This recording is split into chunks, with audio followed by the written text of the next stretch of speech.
என்னுடைய வணக்கத்தை தெரிவித்துக் கொள்கிறேன். நான் வணங்கும் மனித கடவுள் கேப்டன் அவர்கள் ஆசியோடு தமிழகத்தின் ஒப்பற்ற இரும்பு பெண்மணி நமக்கு அண்ணியாக நேற்று வரை இன்று அன்னையாக நம்மை வழி நடத்தி கொண்டிருக்கும் மரியாதைக்குரிய அண்ணியார் அவர்களுக்கும் மரியாதைக்குரிய அண்ணன் எல்கேஎஸ் அவர்களுக்கும் கேப்டனின் மறுவடிவமாக இருக்கக்கூடிய தம்பி விஜய பிரபாகரன் அவர்களுக்கும் இந்த கொடிதான் 5 முறை முதல்வராக இருந்த கலைஞரை சாதாரண சட்டமன்ற உறுப்பினராக கல்லறைக்கு அனுப்பின கொடி. ஏன் இதை சொல்றேன் அப்படின்னா, கொடிய இந்த கொடி இருக்கு இல்லையா, இந்த கொடிய மங்க செய்வதற்காக சாதாரண ஒரு காமெடி நடிகரை வைத்து கேப்டனை இழிவுபடுத்திய அந்த கூட்டத்தை, ரசிக்க வைத்த அந்த கூட்டத்தை, கேவலப்படுத்திய அந்த கூட்டத்தை, மேடையில் வைத்து ஒப்பாரி ஓலமிட்ட அந்த கூட்டத்தை, சரி போ வச்சுக்க, நீ சாதாரண சட்டமன்ற உறுப்பினரா போ உங்கள் அப்படின்னு செய்த கொடி தேசிய முற்போக்கு திராவிட கொடி. இந்த கொடிதான் கர்நாடகாவில் காவேரி தண்ணீர் தரமாட்டேன்னு சொன்னோடனே நெய்வேலியில மின்சாரத்தை கொடுக்க மாட்டோம்னு சொல்லி ஒட்டுமொத்த திரையுலகத்தையும் கூட்டிக் கொண்டு போய் கொடியை காமிச்சு மின்சாரத்தை நிறுத்துறான்னு சொல்லி ஆர்ப்பாட்டம் முழங்கிய கொடி அந்த கொடி. இந்த கொடிதான் இன்னைக்கு சொல்றான் புடுகிறான், தமிழர்கள் எங்கெல்லாம் தலை குனிந்தார்களோ அங்கே எங்க தங்க பேனா தலை நிமிர்ந்ததுன்னா ஃப்ராடுக்காரங்க. எங்கெல்லாம் தமிழர்கள் தலை குனிந்தார்களோ அங்கெல்லாம் நான் இருக்கிறேன் என்று புரட்சி தீபம் ஏற்றி வந்த கொடி நம்முடைய கொடி. உதாரணம், தேசிய முற்போக்கு திராவிட கழகம் என்பது ஜாதி மதங்களுக்கு அப்பாற்பட்ட ஒரு இயக்கம். அதைத்தான் நான் கட்டமைத்திருக்கிறேன். எனக்கு என் சொந்த பந்தம் இல்லாத இடத்துல, என்னை உயிராக நேசிக்கிற இடத்துல நான் ஜாதி மதங்களுக்கு அப்பாற்பட்டவன் என்று யார் ஒருவர் தடுத்தாரோ அதே இடத்தில் கொடியை நிப்பாட்டி ஆர் விஜயகாந்த், ஏ விஜயகாந்த், பி விஜயகாந்த், சி விஜயகாந்த் ஒவ்வொருத்தனையா நிப்பாட்டினானுங்க ஜாதி ரீதியா. ஆனா கேப்டன் நிற்கிறார் விருத்தாச்சலத்தில் என்று சொல்லி அந்த கொடிக்கு வாக்கு கேட்டு 13,000 வாக்கு வித்தியாசத்தில் வெற்றி பெற்ற கொடி நம்முடைய தேசிய முற்போக்கு திராவிட கொடி. ஏன் இதை நம்ம சொல்றோம் அப்படின்னா, இந்த கொடி, ஏன்னா ரஜினி எடுத்துக்கிட்டீங்கன்னா பாட்ஷா படம் எடுக்கும் பொழுது, சாரி அந்த பாபா படம் எடுக்கும் பொழுது பயந்து நடுங்கி திரைப்படம் அந்த ஓடுற தியேட்டர்ல எல்லாம் பெட்டிகள்லாம் தூக்கி கொண்டு ஓடிய அவலம் நிகழ்ந்தது. அன்றைக்கு ராமதாஸ் அவர்கள் அவ்வாறு செய்தார்கள், அவருடைய தொண்டர்கள் அவ்வாறு செய்தார். ஆனா கேப்டன் பாபா படம் ஓடும்பொழுது அவர் நடிகர் சங்க தலைவர், எந்த இடத்துல எல்லாம் பாபா படம் தடுத்து நிறுத்தினாலும் அங்கெல்லாம் நாம் நிக்கணும், நம்முடைய தொண்டர்கள் நிக்கணும், கொடி நிக்கணும் பாதுகாப்பு கொடுத்தது தேசிய முற்போக்கு திராவிட கொடி. அதிமுகவில் எந்த ஒரு எம்ஜிஆர், ஒரே எம்ஜிஆர் தான். திமுகவில் ஒரே அண்ணா தான், ஒரே கலைஞர் தான்.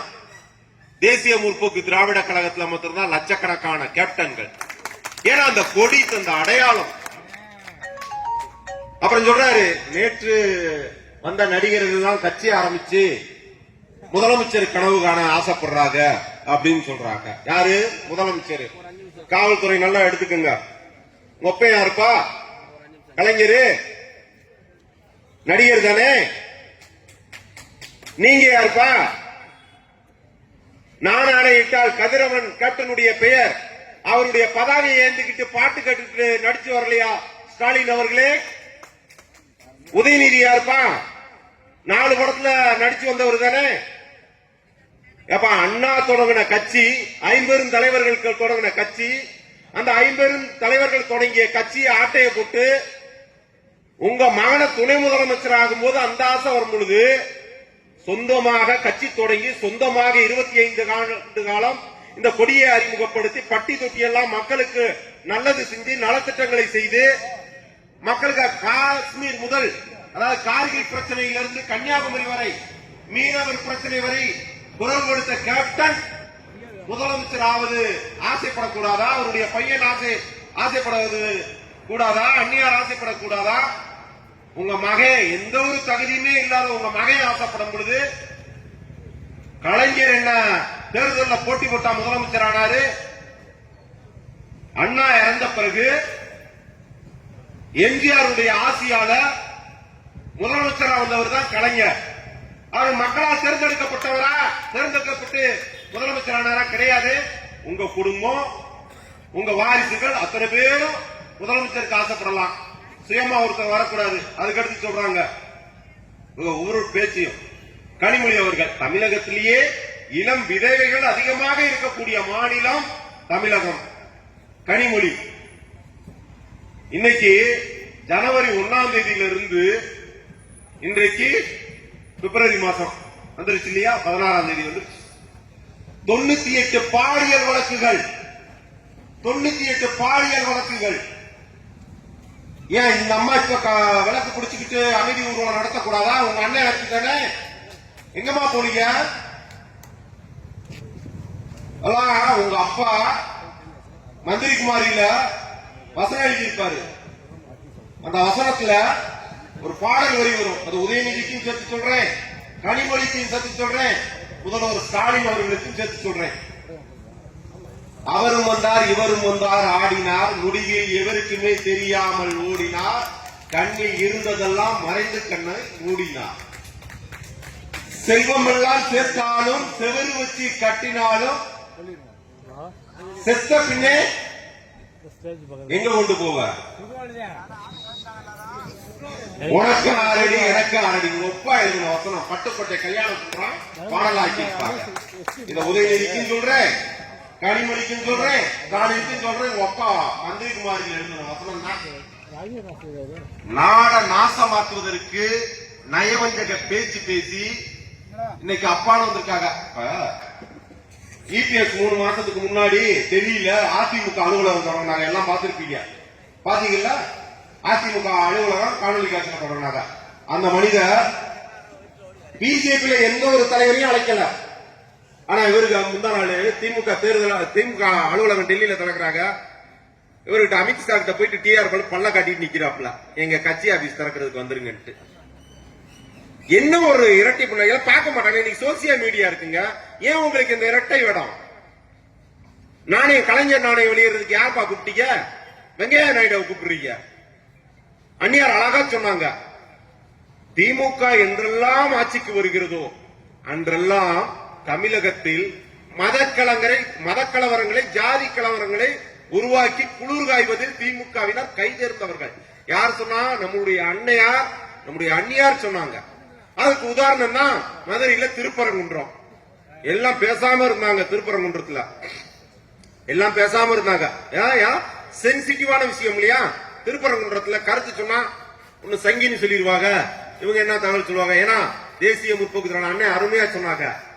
ஏன்னா மும்மதங்களை சார்ந்து தேசிய முற்போக்கு திராவிட கழகத்தை வளர்த்து எங்களை கட்டமைத்து ஜாதி சமய மதம் இல்லாத ஒரு ஒப்பற்ற இயக்கமாக வளர்த்த தலைவர்களுடைய தலைவர், அதற்கு சாட்சியாக புரட்சி தீபம் என்று ஒரு புரட்சியை பண்ணிய தலைவரின் தலைவர் 25 ஆண்டு கால இந்த கொடி நாள் விழாவில் இதை பற்றி பேசுவது பெருமிதம் கொள்கிறேன். ஆனா நீ அறிமுகப்படுத்தி இந்த இயக்கம் உதித்த இந்த திருநகரை சேர்ந்த திருமங்கலத்தில்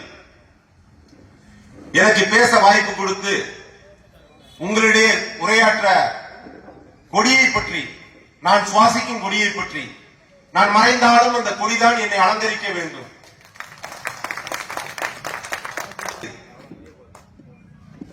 என்னுடைய தம்பியின் திருமணத்தை அலங்கரித்த, உலக புகழ்பெற்ற சுற்றுலாதலமான கொடைக்கானலில் நான் செய்யும் ஒவ்வொரு பணிகளிலும் அலங்கரித்த உங்களே என்னை ஒரு உயிராக, இணைபிரியாத ரத்தமாக, துப்புள் கொடி உறவாக, நாடி நரம்புகளோடு பின்னப்பட்ட அந்த ஒப்பில்லா கொடியை பற்றி பேச வாய்ப்பளித்த ஆற்றல் மிக்க கழக மாவீரர் கணபதி அண்ணன் அவர்களுக்கும், தென்மண்டல தளபதி அண்ணன் பாலன் அவர்களுக்கும், அண்ணன் அழகர்சாமி அண்ணன் அவர்களுக்கும், எனது அன்பிற்குரிய கழக மாவீரர்கள் அனைவருக்கும் நெஞ்சார்ந்த நன்றிகளை தெரிவித்து உங்களிடமிருந்து விடைபெறுகிறேன். நன்றி, வணக்கம்.